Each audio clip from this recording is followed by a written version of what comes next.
našeg 14-dnevnog seminara i šta ćemo učiti matematiku 0 i 1. Posljednji dan.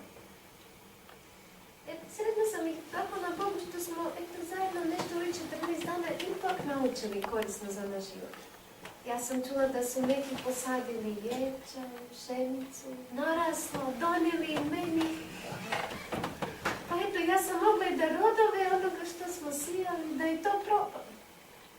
Neko se radovao, posijao ječam, narastao, brine, ja sva srednja. A ovo posljednje predavanje će biti nešto jako jednostavno, ali jako ozbiljno. I u svijetu mi nalazimo brojeve 0 i 1. Naprimjer, kompjuterski sistem, kada počinjemo da se radi po principu 0 i 1. 0 za nema struje, 1 da će imati struje i tako. Pare isto funkcionišu za 0 i 0 i 1. I postoji razlika kad staviš 0, 0, znači da, nema para. Ako staviš 0,10, znači da imaš 10 onih malih novčića. A može biti 1000 makedonskih dolara, a može biti -1000. Može biti i minus. U matematici. Puno sistema matematičkih funkcioniše po principu 0 i sve se gradi na 0 i 1. 1 je vrijednost, 0 je ona sredina ili nema vrijednosti, tako? Koordinatni sustav.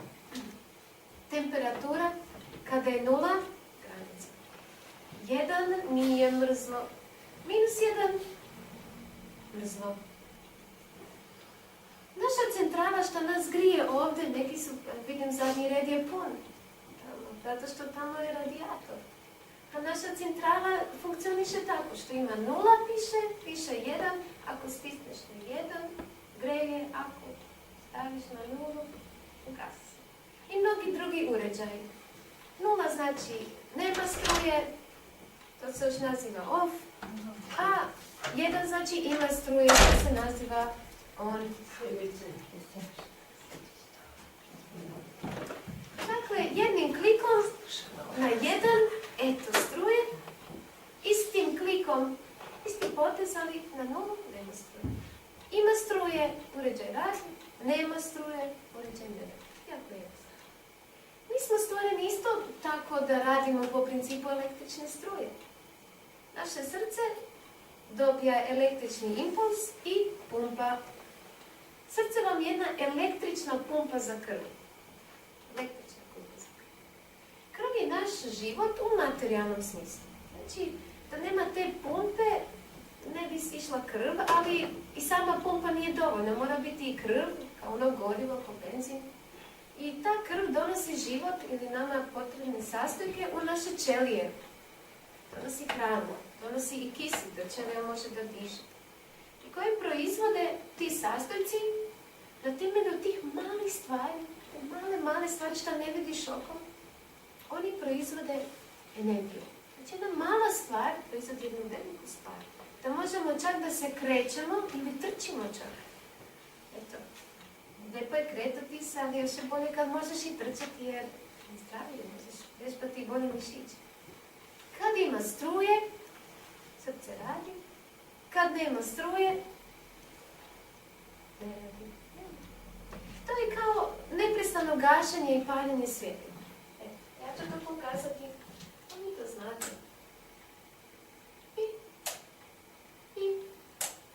I. Tako funkcionira naše tijelo. Pali, gasi, pali, gasi. Ali vi znate da kada djeca otkriju žarulju i svjetlo, pa radi pali, gasi, pali, gasi, pali, gasi, da isproba kako to izgleda i šta onda jednog dana pukne žarulja. Tako se dobi. Tako i naš život. Ima jedan određeni broj pali, gasi, pali, gasi, pali, gasi. Međutim, mi nismo samo telo. Mi smo jedan karakter. Jeste vi čuli da neko kaže za nekoga, on ti je jedna velika nula. Jedna velika nula. On ti je ovo. Velika nula. Šta će kazati čovjek? U njemu ti nema ništa vredno. Ništa vrednosti nema. Čak i ljudi spominju novan da kažu za karakter nekog čovjeka. Da li bi vas smetalo kad bi vam to netko rekao? Časlovi, ti si jedna mala nula, neće kazati velika, zato što kupiš mi hranu. Ti si jedna nula. Da li bi vas smetalo kad bi vam to netko rekao?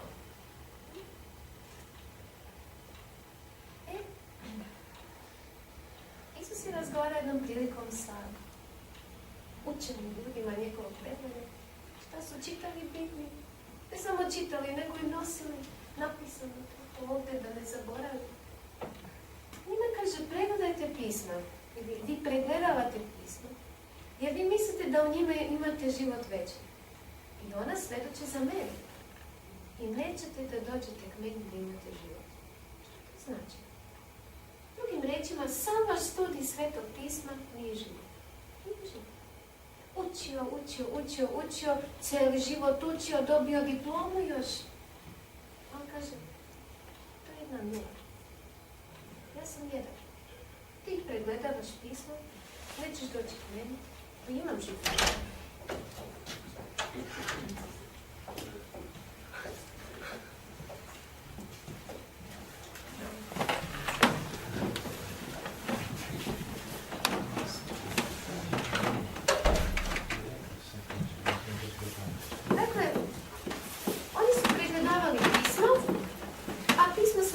O njemu, zato što pismo samo po sebi ima cilj da ti otkrije Boga. Ali oni toliko čitali i još uvijek nisu našli Boga u svemu toga. Oni svjedoče za mene, kaže Isus. I nećete da dođete k meni da imate život. Ali oni su imali život. Kako to Isus misli, nećete doći k meni da imate život? Na koji život je Isus ovdje mislio? Isus je još kazao njima, ja sam hleb života.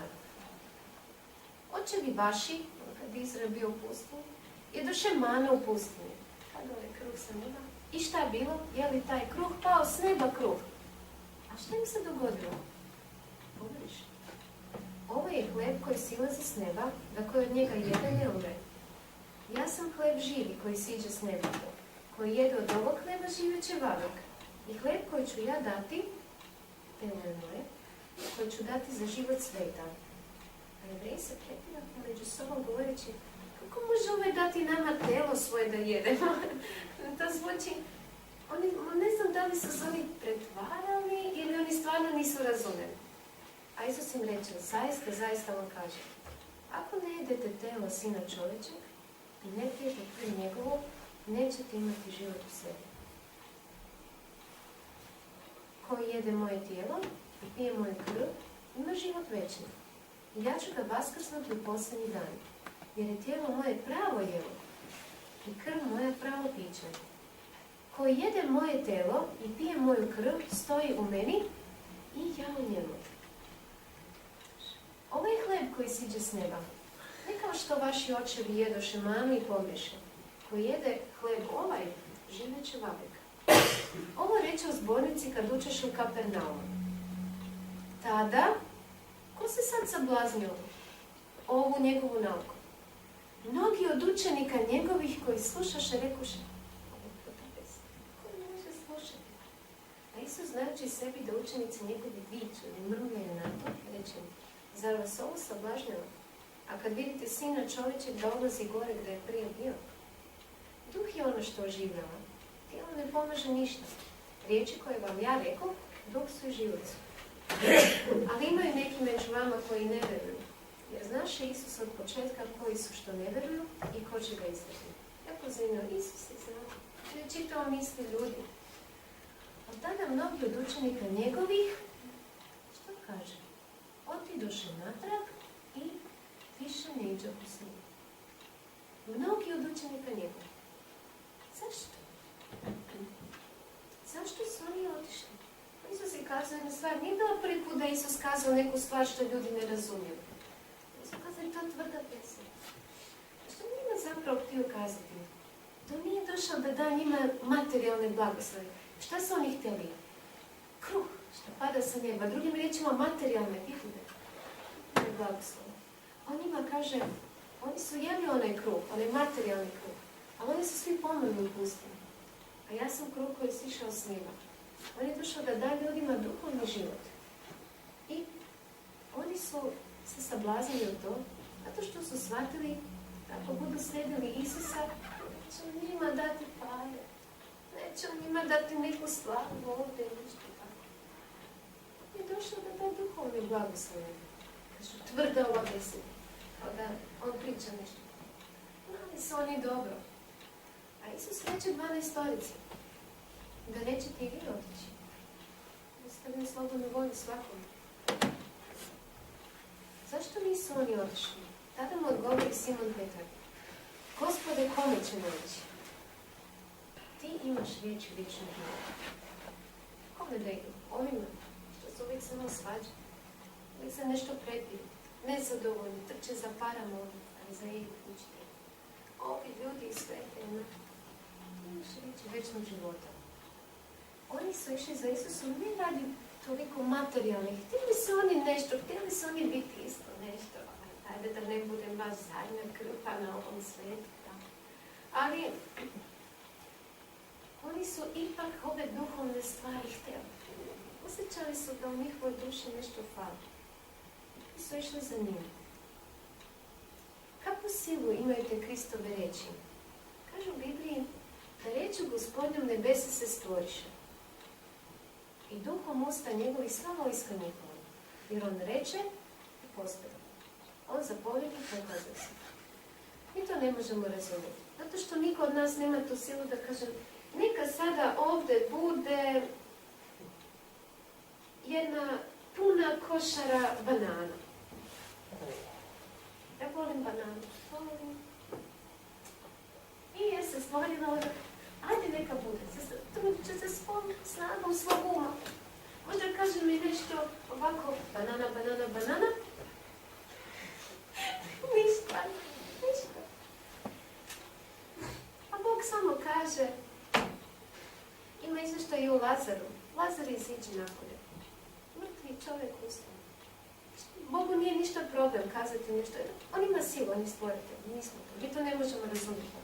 Ali ima tu silu njegova riječ. Isus je kazao da su duh i život. Zatim kazao je, kada se molio za svoje učenike, Otcu kazao je, posveti ih istinom svojom, riječ je tvoja istina. Znate, puno filozofa, puno ljudi u životu se pitalo šta je istina? Šta je istina? Isus je kazao šta je istina. Riječ tvoja, Bože. To je njegova definicija istine. Tvoja riječ je istina. I ne samo to, ta riječ ima možda nas posveti. Zašto nas ona može posvetiti? Pa prvo,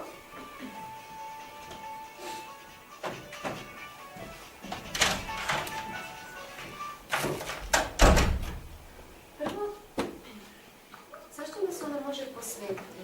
Zato što svaki od nas ima defekte, a svet ne znači samo tako biti blažen. To nije svet. Sve znači da imaš savršeni karakter, da imaš principe koji su dobri, sveti, pravedni. To znači biti sveti. On kaže posveti istinom i poznat će ti istinu. Ako znaš što je istina, njegova istina, kako Bog vidi stvari. On će te izbaviti. I kaže, riječ je tvoja žižak nozi mojoj.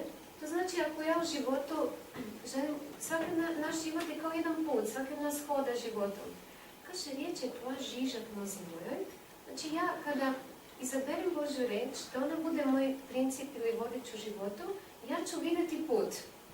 I onda će biti vidjelo stazi moje. I kad ju upoznam, ona će me izbaviti. Izbavit će me od mog neznanja i mojih defekata. Biću slobodna.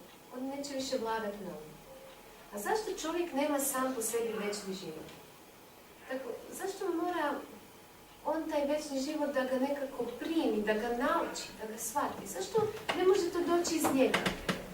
Mnogo ljudi na ovoj zemlji hoće da nađu život, božanstvo u sebi. Pa tako istočnjačke religije često u ovom modernom New Age periodu to zapadnjačka forma istočnih religija, kaže, otkri božanstvo u sebi. Šofer ne zna da najde komano u ulici. Otkri božanstvo u sebi. Ali ti ćeš kopati i jesam našao? Nisam našao. Našao samo probleme. Zašto čovjek nema sam po sebi večni život? Zašto? Zato što čovjek ne ide sa jednog drveta koji produžava na život, na materijalni život. I kaže da Gospod Bog, eto, kada čovjek sagriješi, kaže čovjek posta kao jedan od nas. Znači šta je dobro, šta je zlo. Znači čovjek je kada je sagriješio upoznao zlo, nažalost iskustveno. Adam je mogao saznati za zlo i principe đavola bez da bude u njima. Kao i anđeli koji nisu pali. Oni su saznali za njegovo zlo, ali nisu pali, nisu u tom zlu bili. I Adam je isto mogao saznati šta je dobro i šta je zlo, ali ne da ima zlo u sebi. Međutim, kad je on poslušao Boga, zlo je ušlo u njega. I on je sad saznao šta je dobro, šta je zlo, ali sada da ne pruži ruku svoju i uzberi iz drveta od života i okusite do vijeka živi. Znači, Bog nije dozvolio da grijeh vječno živi, to nije pravedno. Nije zlo da vječno živi, to nije pravedno. I Gospod Bog izagna ga iz vrta Edemskog da radi zemlju od koje bi uzet. I izagnao čovjeka postavi pred vrtom Edemskim heruvima, to je jedna vrsta anđela, s plamenim mačem koji se bijaše tamo i jamo da čuva put ka drvetu od života. I što je zanimljivo, Bog nije uzeo Eden odmah sa zemlje. Teranski vrt je bilo postavio. Nego oni su izašli iz raja, namnožili se, neki bili zli, neki bili dobri. I Eden još bio na zemlji. Prije potopa on je bio uzet, ali je bio i neko vrijeme na zemlji. I to je meni isto jedna nepojmljiva stvar, što ti dođeš do granice raja i vidiš tamo svjetlo što ti ne dozvoljava da uđeš. I opet hoće zločin.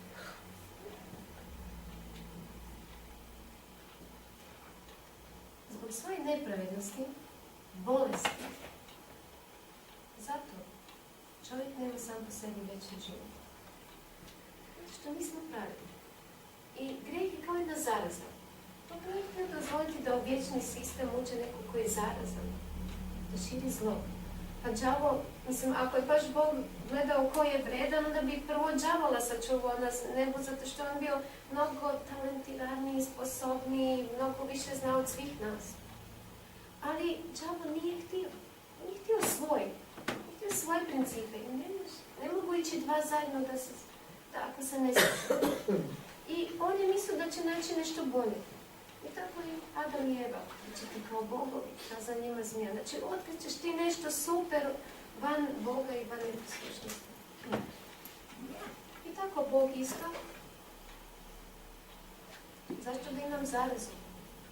Zašto da bude zaraze i oni koji su dobri? Dok smo mi u grehu, mi nemamo život. Greh je laž. Greh je jedna neistina. Ti možeš imati sliku da ti puno stvari znaš i tako, ali možda to uopće nije ona prava realnost. I to je jedna laž koja nas uništava. Imajući greh u sebi, nepravednost u bilo kom obliku, kao svoj princip, ti gubiš. I gubiš još i u ovom zemaljskom životu. Znate, kada čovjek upozna istinu, onako kako je Bog vidi, to počne tvoj razvoj. Tebi sve počne biti jasnije.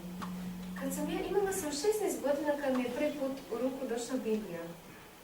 Ja sam nakon toga, što više sam u nju razumevala, sve bolje sam razumevala i štivo u školi, što smo imali.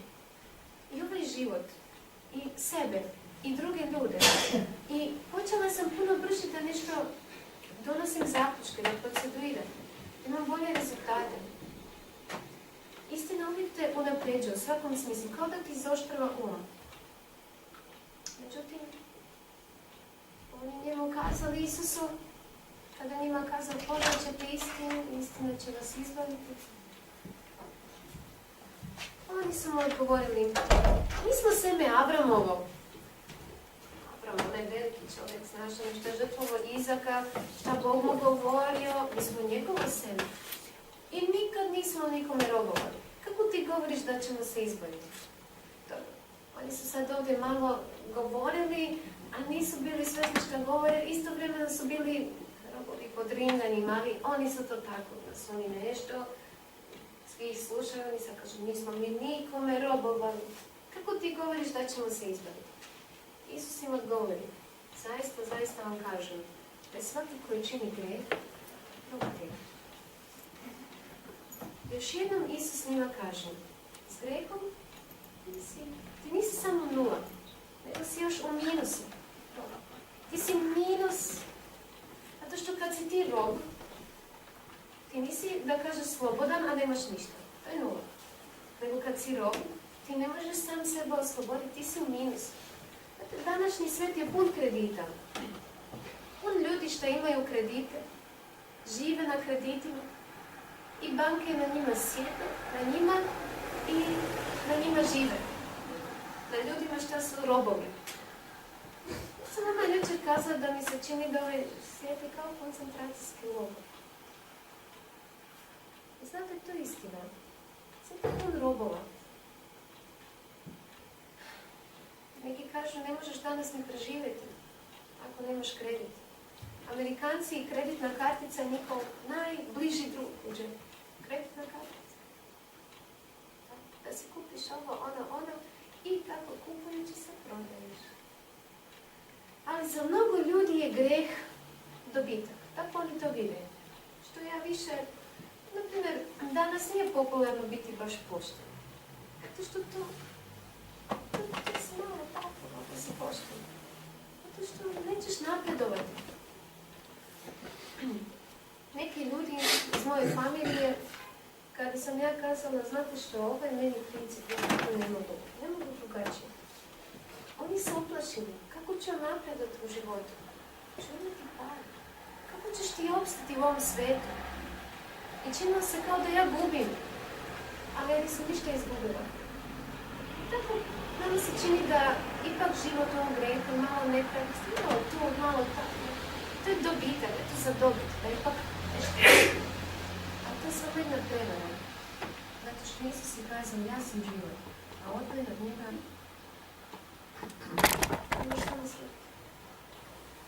On je kazao, ja sam čokot, a vi loza. I koji bude u meni, i ja u njemu, on će roditi mnogi rod, jer bez mene ne možete činiti ništa. Današnji hrišćanski svet uglavnom ovo ne razumije.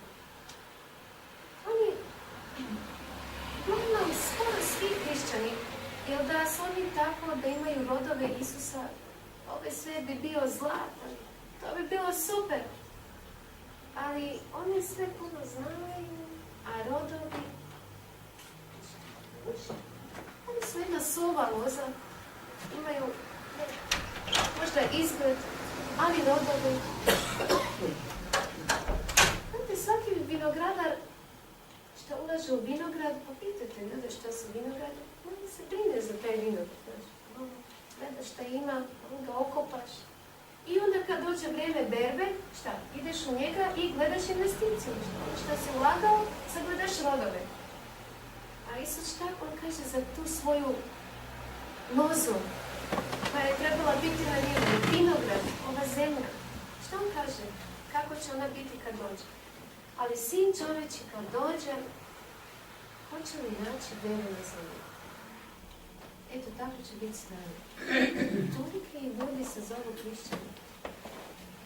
Ali kad sin čovječi dođe, hoće li naći veru? Ono istinsku veru. Zar je moguće da toliko hrišćana u stvarnosti su samo neke nule? Da su oni tamo? A ti koliko ima hrišćana u svijetu? Ima ih najbolji milijarde. Hajde da kažemo da ih ima milijardu. Jedna sedmina ovog sveta. Da ima 1 milijarda ljudi što imaju Isusove rodove, njegove principe. A ovaj svijet je bio zlato. To je stvarno bio zlato. Čovjek nije stvoren da ima samo materijalni život. On je duhovno biće također. I o tome, da li imamo istinski duhovni život, ovisi naše vječne interese.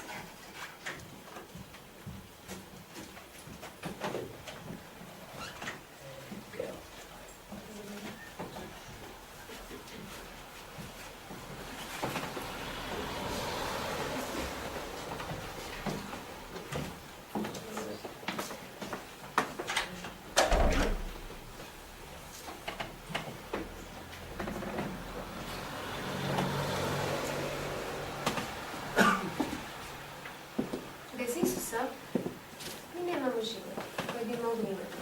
Dakle, mi živimo ovaj život, ali ima toliko divni principi, toliko znanja koji Isus želi dati ljudima, toliko jedan mir i sreća, da oni imaju jedan život u punini, ne samo ovaj život, eto, tako živim na ovoj zemlji. Mi bismo mogli toliko imati, ali bez Isusa jako puno gubimo. I trenutno se čini da život bez Boga je na zemlji moguć. Ima ljudi što kažu, Bog, verujem, postoji neka sila, ne znam ja da li on postoji. I neki kažu, ma nemoj mi te pričati, molite. Na moj profesionalni univerzitetu, kad sam ja njemu kazala, izvinite, ja ne mogu tada prisustvovati na ovoj što hoćete. On mi nije kazao zašto, ja sam njemu kazala zbog svog razloga. A on meni kaže, ma daj, ne misliš valjda da ona priča o Adamu i Evi, izvini. A to je istina. Ne misliš valjda da to je istina. Čini se da je život bez Boga moguć. Ali znate, ovaj život je jedna milost. On ne mora nama dati život. Ne mora naše srce da kuca. I kratko traje. I da možda nikada ne prihvatiš Boga u životu i kažeš neko sam živio, Boga ti se. I onda opet, kratko traje. Da li znate zašto mi onda uopće živimo? Zašto mi živimo ako možda kažemo, ajde da kažemo da nećemo Boga u životu, i ako smo ga odbili sad, ako postoji Bog, on bi nas sad uništio, tako. Znači nema Boga, zato što on bi nas uništio, a mi živimo dalje bez njega. Razumete? Ali da li znate zašto mi uopće živimo? Možda čak i bez Boga. Zašto žive ljudi koji ne vjeruju u Boga? Ili ljudi koji imaju sasvim krivu sliku o Boga? Ili ljudi koji, na primjer, od ovog komada drveta naprave sebi Boga, sami ga naprave, još mu se poklone. Zašto oni žive?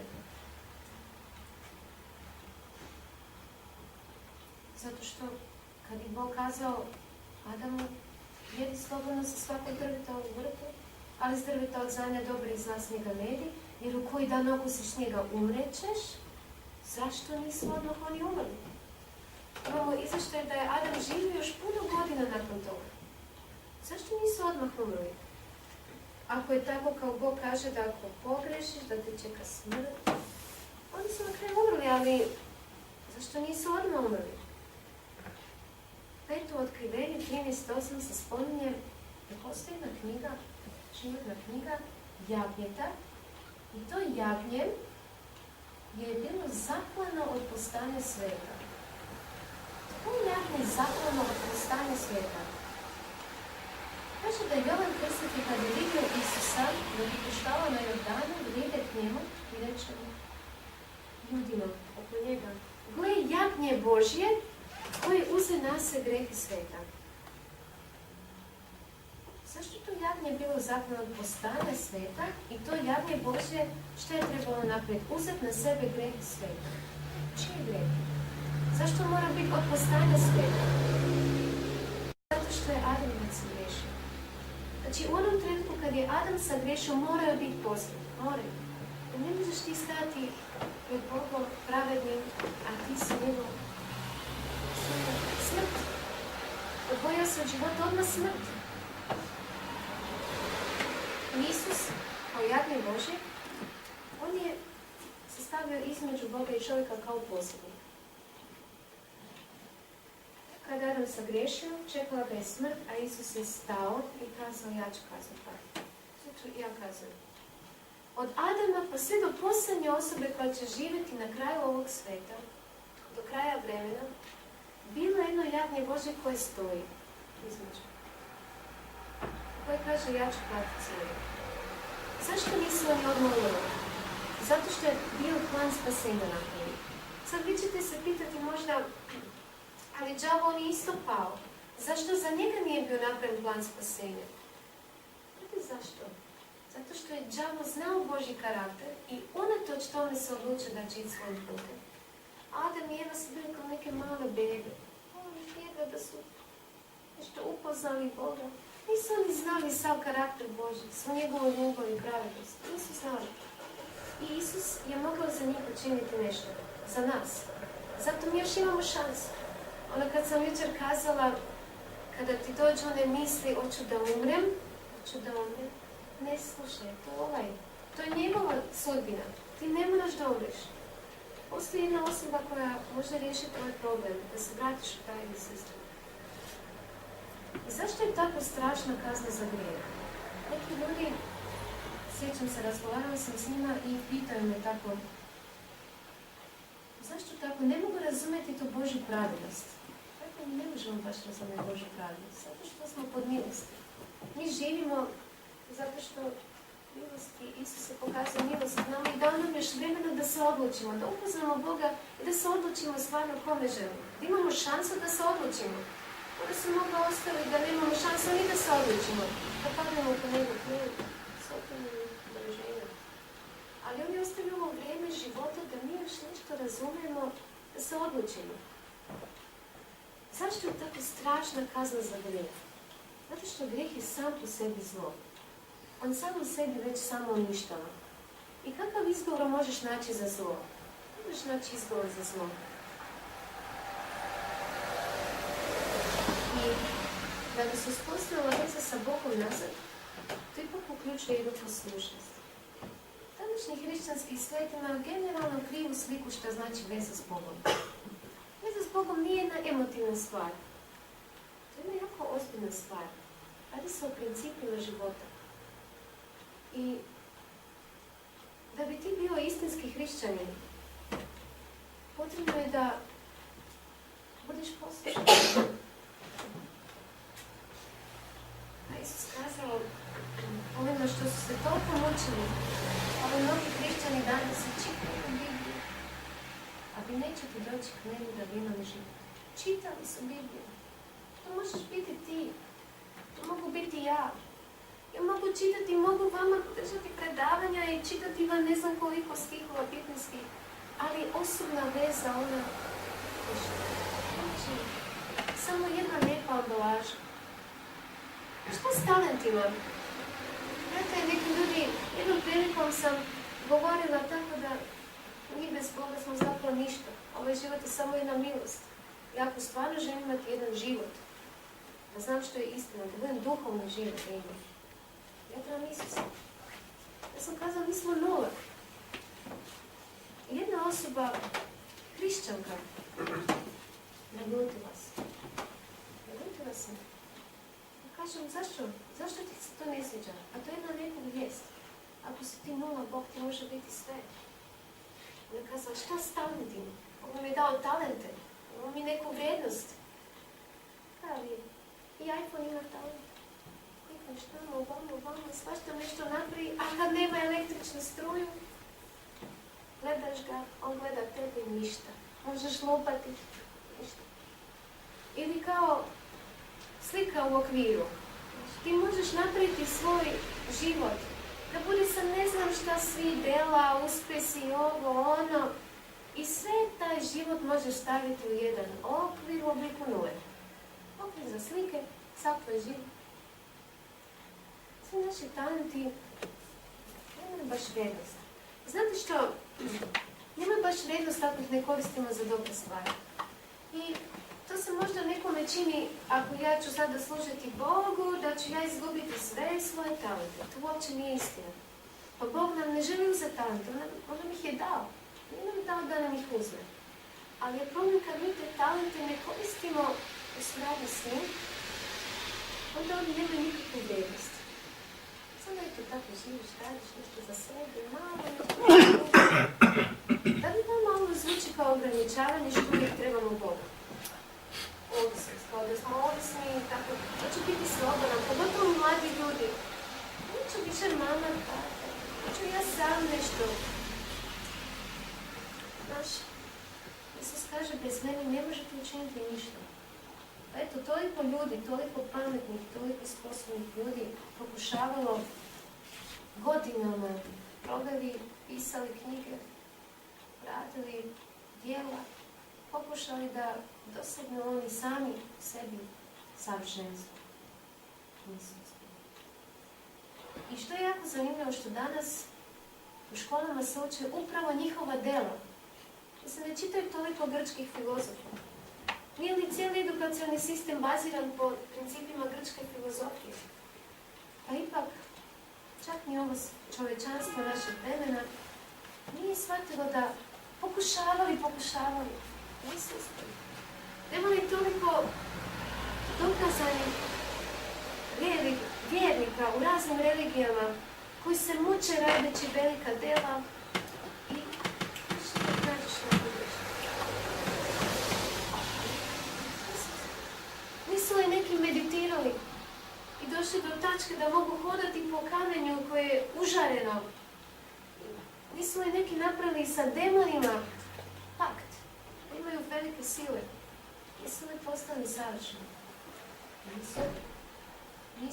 Nije se srce očistilo od sebičnosti. Bog nije kao čovjek. Ako on od nas nešto traži, on nam prije toga to isto i da. Znate, ako moj talent je muzika, ću ja kazati to moj. To meni on dao. Zato što meni dao muziku, nekome dao crtanje, nekome dao da lepo kuva, nekome dao da lepo peva, nekome dao da bude milostiv. To je isto dar. Neki ljudi imaju u krvi milost, suosjećanje. To je isto dar. I on nam je to dao. I sad kad on nas traži da mi to stavimo u službu njemu i našim bližnjima, on to ne radi radi sebe. Zato što on ima puno sredstava da on svoje djelo završi. On to radi nas traži. Mi to trebamo. On bi želio da nas nauči ovaj princip. Dobio, dam daj. Dobio, dam daj. Dobio, dam daj. Ali na našem svetu to izgleda ovako. Dobio, dobio,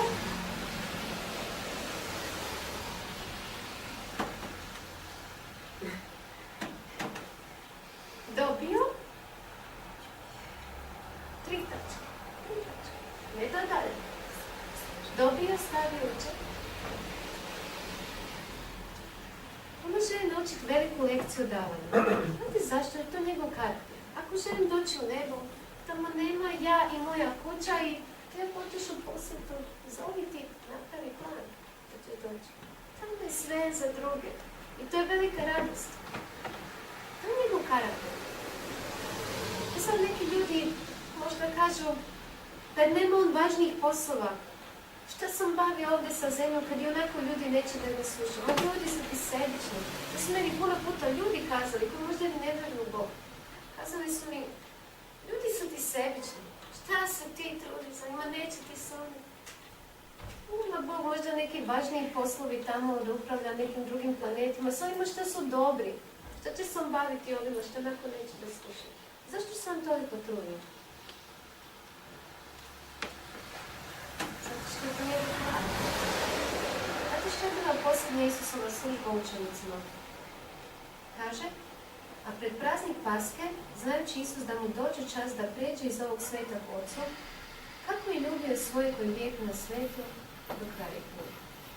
I po večeri, kad već đavo bješe metnuo srce Judi Simonovu ispred Otskog evangelista, znajući Isus da mu sve Otac dade u ruke i da od Boga iziđe i Bog ide, ustavi od večere i skide svoje haljine i uzeo ukrst koji se zaključa. Samo da onako mali objašnjenje ove situacije. Znači, Paska je bila jedna svečanost koja je u jevrijskom narodu njih podsjećala na veliko izbavljenje iz Egipta kad su bili robovi. I oni su preživjeli to uništenje posljednje u Egiptu tako što su oni morali da daju krv jedne životinje na dovratnike vrata dok janjeta i kad je anđeo uništitelj prošao egipatskom zemljom, kad je vidio krv na vratima, prošao je. Paska znači proći dalje. Prošao dalje, nije poništio. Što je njih spasio? To je bio simbol krvi Isusova. To je bio simbol Isusove krvi. I oni su imali tu pasku, kaže Bog je uspostavio da moraju tada i tada uvijek to obilježavati, da se oni sjećaju što je Bog za njih učinio. I to je dobro se sjećati, jer onda budeš zahvalan više. I sada ta paska u vrijeme Isusa izgledala tako da dođeš tamo na jedno mjesto gdje je organizirana ta paskalna večera i uvijek tu bude neki sluga šta će ti oprati noge, jer zapraši se noga, pa onda opere da ne budeš baš jebivole čisto. Ali po Božjem proviđenju sluga nije bio tamo. Sve bilo spremno, sluga nije bio. Ko će oprati noge? Sad, učenici kad su došli na tu večeru, oni su imali neke malo druge misli. Njihove misli su bile ovako. Hoću li ja biti ministar ovoga ili ministar ovoga? Isus je jak, on veliki, radi čuda, on će biti car, a ja ću možda biti ministar. Nije mislio. I onda kada ovi su rekli, ja bih htio biti prvi, ja bih htio biti s desne, Isus, ja bih htio biti s njima, ovi se ne. I oni tako gledali su jedno na drugo, kao ko će biti veći, neko neprijateljstvo među njima. I sad Isus, čekaj malo, da vidi hoće li se poniziti i oprati drugima noge. Ja ću njemu oprati. Njemu. Ovom. Isus čeka. I dogodi se da niko se nije javio. Čak ni Jovan, koji je bio zvan ljubljeni učenik, koji je volio Isusa jako, koji je volio Isusovu ljubav. Kaže, ustade od večeri Isus, skide svoje haljine, uz obrstvo se zakriže. Potom mu su vodu i novaonicu i počeo noge učenicima i otirati ubrsom koji beše zapravo. Znači, da li sam vodu? Voda sam jedna, nešto čajna.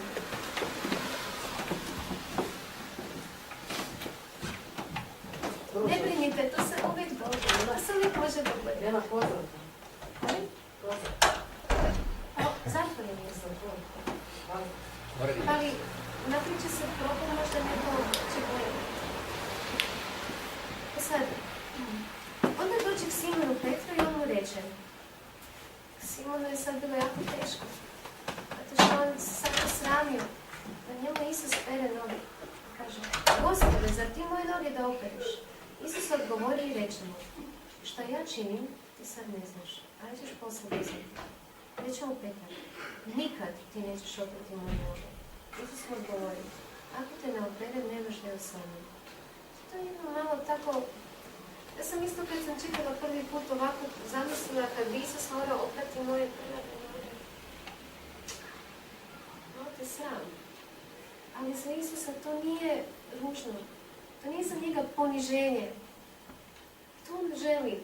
On želi da nas očisti od svega onog što još treba. Da nas očisti. A kad im opra noge, uze haljine svoje i sjedoši opet za trpezo reče, znate li što je učenik vama? Vi zovete mene učiteljem i gospodom i pravo velite, jer jesam. Kad dakle ja oprah vama noge, gospod i učitelj, vi ste dužni jedan drugome prati noge.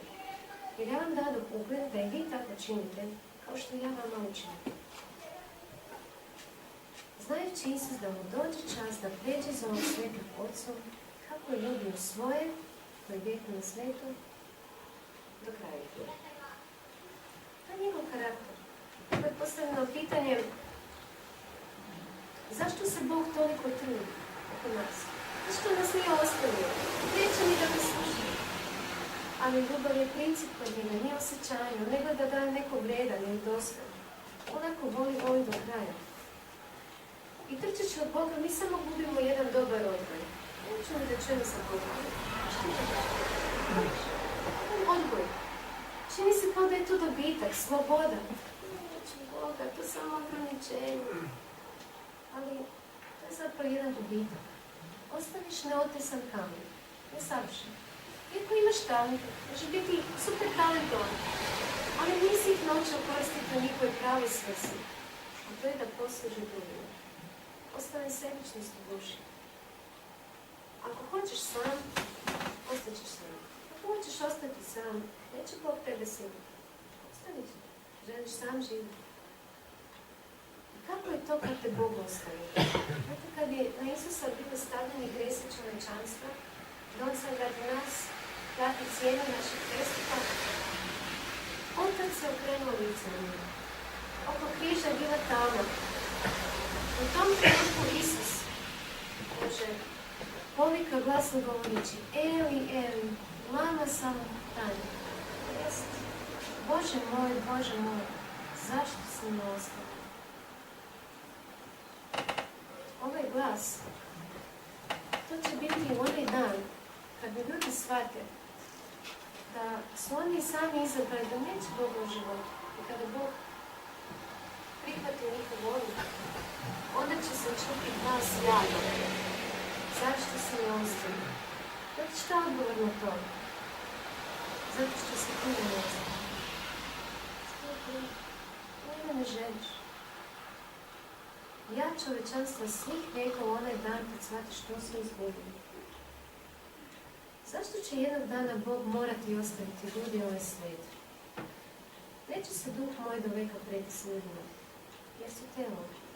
Neka mi još 120 godina, kazao je Bog u vrijeme Noe, da još 120 godina ljudima vremena da se oni razmisli što hoće. Gospod vidjeći da je nevaljanstvo ljudsko veliko na zemlji, da su sve misli srca njihovog svakda samo zle. Pokaja sam Gospod što je stvorio čovjeka na zemlji i bio žalo srca. To je čovjek koji se stvorio. Tako je, samo zle misli. Zašto će morati Bog da ostavi ljude? Jer što njihovo srce će postati toliko zlo da neće više ništa više. I dobro, neće više. Samo pogledajte koliko se svijet u posljednjih 50 godina promijenio. Samo da pogledaš slike kako su ljudi bili obučeni. Samo na to da gledaš. Koliko danas nemoral, požudan, perverznost se vidi od najvećih pa do najmanjih, bolotnih. Samo to. Ako vi mislite da to nekoga, da ako ti hodeš tako razgoličen, da to ne utječe na drugoga, daš se. To nije istina. Time pomožeš onome što ima zle, mislim da još više. A da ne pričamo filmovi, ja sam već spomenula. Na filmovima se uči. Filmovi su jedna edukativni udžbenik, ali za zlo. Učiš što ne treba. I često puta najveći heroji u filmu imaju puno crta nemoralne. Ali to je sve tako opakirano, kao da ništa. Pa i on ima pravo da malo tako je. Mi sami ga nećemo. Mi hoćemo ovo naše prlja, smrdljivo mjesto, ovu našu crnu ruku što smo se zavukli, gdje smo skupili svašta nešto. I volimo tu našu prljavu, smrdljivu ruku. Nećemo li to? Kaže u Jovanu, Isus nešto vidjelo istinito, nabasilo svakog čovjeka koji dolazi na svijetu. Na svijetu beše, u svijet kruzan posta, paradoksalo, svijet ga ne pozna. Ne pozna ono koje je spojeno. Svojima dođe i svoji ga ne primiše. A sud je ovaj. Znate zašto će biti ljudi osuđeni? Pogledajte. Što vidjelo dođe na svet. Ja sam došla da svjedočim za istinu, kazao Isus. I ljudima omile većma tamo njegovi vidjelo. Jer njihova djela bijeku zla. Ne ulazite u moju tamnu ruku da vidiš baš sve što imam tamo. Jer svaki koji zlo čini, mrsi na vidjelo i ne ide k vidjelu. Zašto? Da ne pokaju djela njegove jer su zla. Da se ne vidi baš sva moja dužnoća, sva moji defekti. Neću moliti. On ne dolazi, on ne govori. Neću da znam svoje prljavo stanje. To je naša priroda. Kada treba otići doktoru, da slučajno ne bi otkrio nešto, oni neki neće se baviti. Smokvino lišće, koje su Adam i Eva na sebe okupili nakon što su izgubili lijepu haljinu svjetlosti. neću baš tako kako sam doći pred Boga. Malo da se uljepšavanje, odevanje, pretvaranje. Svijet je pun toga. Koji iskreni kaže, zao sam, nije dobro, nisam dobar čovjek. Ja sam i manje od nule. Ja sam ništa. Sada ćemo se sjetiti onog događaja. Volila bi da budete jako pažljivi, zato što ovdje ima nekih jako zanimljivih detalja koji nama u životu mogu puno pomoći. To je bilo onaj čas kad Isus bio uhvaćen, već je bio ispitan od onog velikog svećenika, neću ga komentirati. I oni doveduše, a ne mogu ni njega osuditi, Jevreji sami, zato što ne možeš ti nekoga osuditi da bude osuđen na smrt, ako ti Rimljani ne daju dozvolu. Sad oni došli namjesniku Pilatu, on je bio rimski namjesnik u toj provinciji, i ustavši njih sve mnoštvo, to nije bilo malo ljudi, to bili svećenici, krema da dovedu Isusa, što bi toliko dobro učinio, da njega bude. Još jedno mnoštvo, da ti ima ljudi šta vole samo zanimati, da gledaju kako će se neko tući, kako ovo. Jednom prilikom sam vidjela čak i u životinskom svijetu, da postoji taj neki navijač. Vidjela sam jednu grupu vrabaca, u jednom grmlju. Su se tukli dva vrabca, a ovi drugi su navijali okolo. I komentiraju. Tako ima i ljudi što vole da gledaju zlo, da komentiraju, da se smiju tome. I oni došli sa tom kremom društva i hoćeš ga tužiti. Znači oni dolazi odmah od optužbe. Ovog nađe smo da otpaduje narod naš i zabranjuje davati Cezaru dana. I govori da on Hristos car. Sad one najveće optužbe, tako da Pilat kaže dobro, baš slično. A Pilat ga zapita. Ili sam car judejski? A on odgovarajući reče mu, ti kažeš. A Pilat je njega još tako ispitao neka pitanja i onda kaže on reče glavarima svešteničkim i narodom. Glavarima svešteničkim i narodom. Ne znam kako ih nije bilo srano. Ja ne nalazim nikakve krivice na ovom čovjeku. Jedan poganin, nije ništa znao njihove mnoge stvari, nije imao pojma, ni za plan spasenja, ni za ništa. A oni navaljivahu, govoreći. On buni ljude, učeći po svojoj ideji, počeš od Galileje do ovde. A Pilat čuši za Galileju zapita, zar je on Galilejac? Sad Pilat malo kako urima. I razumiješ da iz područja Irodovog, jedan car koji je bio car u to vreme, u tom području, posla ga Irodu, koji također beše u Jerusalimu onih dana. A Irod, to je bio onaj isti Irod koji je dao da se eksekutira Jovan Krstitelj. Vidivši Isusa, bi mu vrlo milo. Evo zvuči dobro, možda će Irod osloboditi Isusa. Jer je odavno želeo da ga vidi, jer je mnogo slušao za njega i nadao se da će vidjeti od njega kako čudo. Će vidjeti od njega kako čudo. I pita ga mnogo ko je zašta, znači on sad postanje mu pitanje. I doveo tamo neke slabe ljude, doveo bolesne, pa neke defektne i tako. Ajde, isceli. Možeš se osloboditi. A samo ako napraviš ovo čudo. Što je Isus? To je bio najveći ukor za tog cara. Bog nije imao više da kaže ni jednu riječ za tog cara. On imao toliko prijedno da se pokaje. I njegov karakter se jako pokvario nakon što je dao Jovana Krstitelja dobro. A glavari sveštenički i književnici stajahu jednako i tužahu. Oni su se najviše boli da Isus sad pokaže svoju moć, da on to može i on će biti oslobođen. Oni se bojali i oni, da bi oni spriječili to, oni vikavu, da šta on kriv, šta ovo.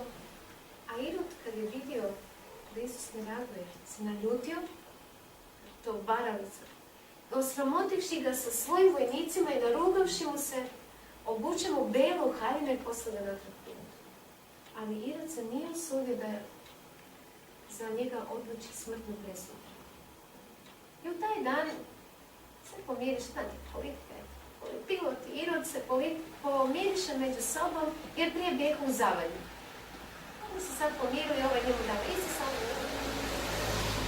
A Pilat sad opet mu vratio Isusa. A Pilat sada došli glavari sveštenički i knezovi narod reći mu, dovedeste mi ovog čovjeka kao koji narod odpađuje. I eto, ja ga pred vama ispitam i ne nalazim na ovom čovjeku nijednu krivicu što vi na njega govorite. A ni Irod, jer sam ga slao k njemu, eto, se ne nalazim ništa da je učinio što bi zasluživao smrt. Dakle, da ga izbijem pa da pustim. Evo, da njima nešto dam, što laju stalno. A trebaš o svakom prazniku Paske da im pusti po jednog službenika. To je bio jedan poganski običaj, eto, Rimljani za neke praznike, pa će on nekog zatvorenika pustiti i tako Jevreji su isto to prihvatili da se za praznik Paske može pustiti neki zatvorenik. Ali narod sam povika govoreći, uzmi ovoga, pusti nam Barabu. Zato što je bilo baš u to vrijeme trebalo da se odluči slučaj Baraba, a Isusa. A narod kaže, uzmi ovog, a pusti nam Barabu. Koji biješe bačan u tamnicu za nekakvu bunu učinjenu u gradu i za krv. Znači bio ubojica. A Pilat opet reče da bi on htio pustiti Isusa. A on je vikako govoreći, raspni ga, raspni. On im treći put reče, kako je dakle on zlo učinio, jer ništa na njemu ne nađu što bi zasluživalo smrt. Ajde, ovi šta, da ga izbijem pa da pustim. A on je jednako navaljivo s velikom vikom i istako da se razapne. I naglada vika njihova i glavara sveštenički. I krenu. Mislim da samo oni šta ne znaju. I Pilat presudi da bude kao što on ništa. I pusti ono što su tražili, ono krvnika, Barabu, koji biješe bačen u tamnicu za bunu i za krv, a Isusa ostavi na njihovu volju. Vidite, Jevreji su imali jednu slabu točku. Kaže da je Pilat znao da su ovdje predali iz čega?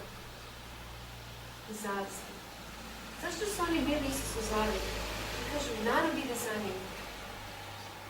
Oni su htjeli moć nad narodom. I ne samo to. On je njih učio ova pravila što su nas oni naučili. Pa to je mučenje. To su oni izmislili. Ne moraš ti baš sada tako neke takve detalje raditi, pa neće zbog toga biti spašen. Oni su kazali, zašto tvoji učenici ne peru ruke prije djela? Zašto? Oni su imali neka pravila da moraš nešto posebno čistiti, neke džbanove i tako se sve nakazali. To je tradicija. Isus se nije slagao sa mnogom tradicijom što su oni smislili. Oni su bili zavini, što su oni gubili utjecaj nad narodom, a narod išao za njim. Kaže, svi griješnici išli za njim. Oni imaju takvu silu, takav karakter, imaju takvu dobrotu i milost ljudima, da su ljudi jednostavno išli slobodno za njim. Tu su mu zavini. A Pilat isto mu slabo slušnicu. Ali Jevreji vikako govoreći, ako ovog pustiš, nisi prijatelj Cesara. Svaki koji sebe carem gradi, protivi se Cesaru. Onda je bila slaba točka. Zašto?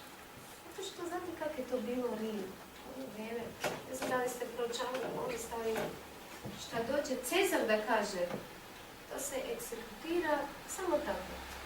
A ovi Jevreji kad bi se zainatili, a kad bi oni tamo Cezaru kazali da ovaj nešto protiv Cezara, ovo bi do glavi i pozicije. I on se uplašio za svoju stolicu, uplašio se možda za svoj život i čuvši ovu reč, izvede Isusa napolje, odluči se on koga će izabrati, Isusa ili svoju stolicu, i eto, izabrao svoju sudijsku stolicu, šta je imao, pare, i reče Jevrejima, evo car vaš, on još pokušao da ih malo nauči nešto, ali on nije imao pojma koliko su oni slijepi u svojoj mržnji, pa njima je Sotona vladao. Nije znao koliko duboko. A oni vikaju, uzmi rasnega. Pilat im reče, zar cara vašeg da razapnu? Odgovoriše glavari sveštenički, mi nemamo cara osim Cezara. Kako je to izgleda? Tada im ga dakle predade da se razapnu. A oni uzeše Isusa i odvedoše. Možda ćete misliti da Bog je ostavio Pilata da on, eto, samo tako padne u ovom iskušenju. Nije istina. On je čak i njegovoj ženi dao jedan san noć prije nego što će umrijeti. A A kad sjetiš još u sudu, poruči mu žena njegova govoreći, poslala jednu poruku. Njemu se ti ništa mešati u sud tog pravila, jer sam danas mnogo postradala njega radi. Ima pismo jedno sačuvano, njezino pismo što je ona napisala, što ona vidjela u tom snu. Ona je vidjela da on zaista, on je Božji sin i da će on doći ponovno. Ona je vidjela kako će onda umre i kako će on ponovno doći i dati platu svakome. Znači, neko sam njega se ti mešati. On se još malo bio prepao, ali pozicija. Ipak prevladala na sebičnost. Ja nisam pravo sebe, a Isus se predao. Ja sam opila. Jedan slučaj kada je bila Francuska revolucija i kada su, to je bilo u vrijeme zapravo još reformacije u Francuskoj, dok su još bili protestanti u Francuskoj. U Parizu car, on nije se baš odlučio za papu i katoličku crkvu da iskuša. Znate, papa ono vrijeme šta je kazao papa, ti se moramo tako. Ali već su se polako neke stvari ovdje turbulentne, bilo je car nije htio baš papu. Neko je simpatizovao protestante, reformatore. Međutim, dogodila se jedna nepromišljena stvar. Netko, da li je to bio protestant ili da li je to bio neprijatelj, stavio jedan dokument na kojem je pisalo šta katolička crkva dobro nije napravila, u čemu ona greši. Tako. I to zalijepio neko baš na kraljev dvor. To je bila gesta što nije izabrala dobri efekt, nije donijela dobri efekt od kralja. I kralj stane te noći na stranu tako i kaže radite nešto. I dogodilo se da su oni katolički svećenici, inkvizitori, uhvatili čovjeka što je znao gdje žive svi protestanti u Parizu. Uhvatio ga i oni njemu kažu, uhvatili su ga i kazali mu, ti ćeš nam dati adresa svih ovih što žive u Parizu. Jer ta je osoba, taj čovjek, on je bio osoba koja je trebala organizirati, a kad se oni negdje sastanu, gdje će se sastati, on je znao svaka, familija ova, familija ona, gdje živi tako. Kad su oni njega uhvatili, kazali mu da mu kaže, on kaže neću. Onda kad su oni njemu zapretili, da će oni njega mučiti, da staviti na mučenje, šta se dogodilo? On se pogleda za svoju kožu. Bilo mu teško, znam da mu nije bilo lako. Ali on je radnije izabrao sebe, jer u životu toliko ljudi. I odveo inkvizitore da kuće svake osobe. Po noći. Oni su pobili toliko, pohvatali sve. Jedna osoba što je voljela više sebe. A kad vide bila da ništa ne pomaže, nego još veća buna bila uzem ovdje koji je narodom govoreći. Ja nisam kriv u krvi ovog pravnika, vi ćete vidjeti. I odgovarajući sam narod, hoćeš od svećenika šta im je došlo to u on, krv njegova na nas na djecu našu. Strašno, prokletstvo. Kako su živjeli Jevreji do dana današnjeg? Nisu li bili omraženi? Nisu li mnogo stradali? Krv njegova na nas i na djecu našu. Nema oni cara osim Cezara. Izabrali su se oni cara. A svog cara su predali. I što nama daje džabe? Što nam on nudi? Znate kada su došli osvajatelji u novi svijet i vidjeli Indijanci bili miroljubivi. I ovi Europljani imali neke igračke, gluposti, a Indijanci imali zlato. Ali Indijanci bili navikli na zlato, eto. Oni su to voljeli, ali njima se sviđali igračke ovih. I ovi su iskoristili neznanje Indijanaca, Europljani. I oni njima prodavali neke krpe, igračke. Nešto što može baciti u smeću u odnosu na zlato. Indijanci, gledali šta je to. I ovi njima davali zlato. E pa tako i ovaj život. Nama đavo daje neke krpe, neke igračke, nešto što nas... Znate, ko ona mala beba pa u kinderbetu pa se ona vrti i gleda i sluša muziku, i onda mislite to baš lijepo, to baš lijepo. Tako ne živi. I dok tako svijet trči za svjetlucanim stvarima, na ovom svijetu se još uvijek čuje glas istine koji kaže: svijet prolazi i želja njegova, a koji tvori volju Božju ostaje do vijeka. Još uvijek se čuje taj glas. U mom životu otkriće nula je bila jedna velika stvar. Kad sam ja shvatila da sam ja nula, znate, svi mi tražimo jednu vrijednost sebi. Ja bih htjela imati ipak nešto da sam. A ja kad sam prihvatila da sam ja nula, onda mi je Bog mogao postati sve. Zašto to nekima smeta? Da kažu, zato sam ja jedna nula. Zato što oni imaju nekakvu ljubav prema nečemu na ovom svijetu. U bilo kom obliku. Taj grijeh, nešto što vole ovdje, i onda to njima smeta. I zato što taj grijeh mi zaslijepuje da oni misle da ipak imaju neku vrijednost. Ona zamka majmuna. Nekad vas su ne čuli. Zamka za majmuna. Možeš lako napraviti.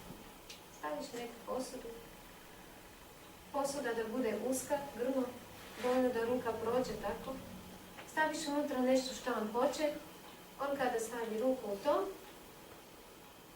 on će to uhvatiti i neće znat pustiti. Neće znat pustiti. I on će se mučiti da izvuče, a jednostavno bi se oslobodio da samo tako napravi. Tako i mi. Ponekad se uhvatimo za nešto i neće pustiti. I mučiš se i pitaš se zašto se mučiš.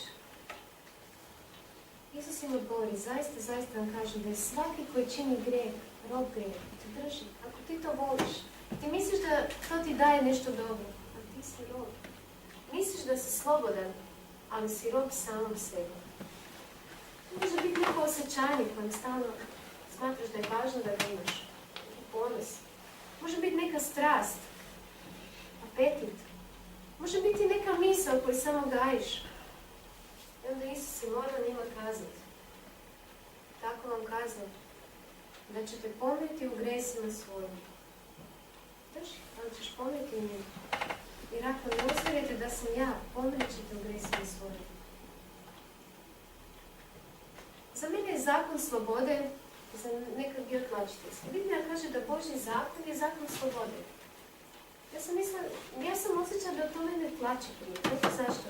Zato što kada ti imaš grijeh, to je pritisak. Imaš nešto.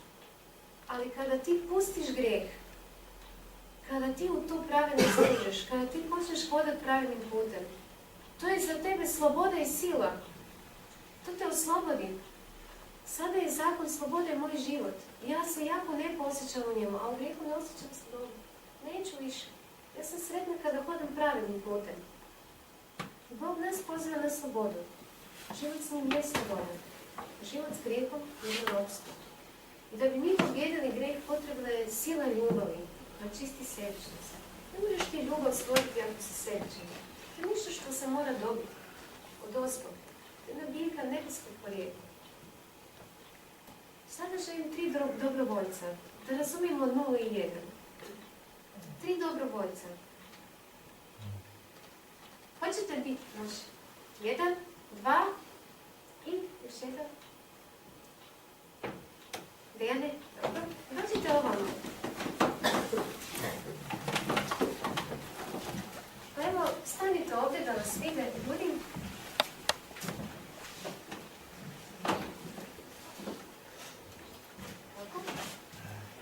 Nećete se vi uvrediti što ću ja vama sada kazati. Ja vam želim predstaviti čika nulu. Tetu 0 i dečka 0. 0, 0 i 0. Sada vrijednost imaju oni. Možeš li doći ti i želim da budeš 1. Ti si tako visok i malo izgledaš kao 1. Evo, stani ovdje, molim te. Ne, oni će te ovako matematiku. Stani ovdje. Ne, stanite vi ovdje. Kakvu vrijednost ima on? 0, 0, 0. Ako je ovdje 1. Kakvu vrijednost ima on? Jako malo. 0, 0, 0, 1. Koliko Koliko mu je vrijednost? Nula. Ona? A ovi što je najbliže njemu? A šta ako ja stavim njega tamo? Kako vrijednost imaju oni? Oni su dio jedne hiljade. Imamo 1,000. Sve ovisi koga staviš na prvo mjesto. Ako staviš Isusa na zadnje mjesto u životu, koja ti je vrijednost? Ako ga staviš na prvo, dobivaš ogromnu vrijednost. A zamisli da ovdje stavimo svi mi da stanemo ovdje, da budemo 1,0 tamo do susjeda, 0,0. A ako Isus prvi, imat ćemo ogromnu vrijednost. Hvala lijepo, možete sjesti. Imajući Isusa imaš veliku vrijednost. Nemajući ostaješ nula. Znate ova kiša što je padala isto u obliku nule. 0,0 padalo. Ali kada sunce prođe kroz kišu, kroz jednu nulu, šta se vidi? Karakter. Vidi se duga. Kao ljubav koja ima više karakternih osobina. Koji ti drugačije vrednuje vrijednosti? Kaže da što je ludo pred ovim svetom, što svijet smatra za jedan, Bog smatra da je to ludo. Što je slabo pred ovim svetom, to je izabrao Bog da posrami jako. I on nas poziva da postavimo duhovne osobe koje vole istinu i pravednost, principe nesebičnosti, sve one principe koje postoje u njegovom večnom sistemu. I od malene stvari Bog radi ogromne stvari. On je kazao jednu priču, govoreći o jednom sijaču kako sije. I kaže da jedno sjeme, nazove tako 4 različita slučajeva, posljednji slučaj gdje je palo sjeme, kaže paduše na zemlju dobro i donoša rod, jedno po 100, jedno po 60, jedno po 30. I kaže da carstvo nebesko je kao zrno gorušičino, koje uzme čovjek i posije na njivi svojoj, i koja je istina najmanje od sviju semena, ali kad uzraste, veće je od sve povrće bude drvo, da ptice nebeske dolaze i sedaju na njegovim granama. Mala stvar. Mala stvar. Jedno sjeme. I budući da je završao naš 14-dnevni seminar, koji se zvao Šta da radim da bi bio zdrav, ja vam želim predstaviti najbolji i najefikasniji lek. Mali lek. Jeste spremni? Jeste spremni da ga vidite? Ali mali je jako. I ima još nešto. Možda ćete se razočarati. Možda očekujete da vam dam neko super ono. Jeste spremni? Možda ćete svi pobjeći. Nema ništa.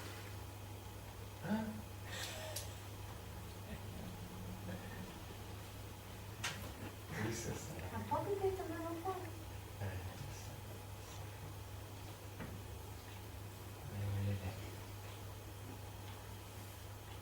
Malo sjeme sa velikim rezultatom. Kada izabereš Isusa, počinje vječnost. Ali to iz iskustva moramo naučiti. Ja se nadam do idućeg puta da ćete imati iskustva sa malim sjemenom, ali koji donosi veliki efekt. A kad smo već kod pšenice, mi smo danas nešto kuvali pšenicu, pa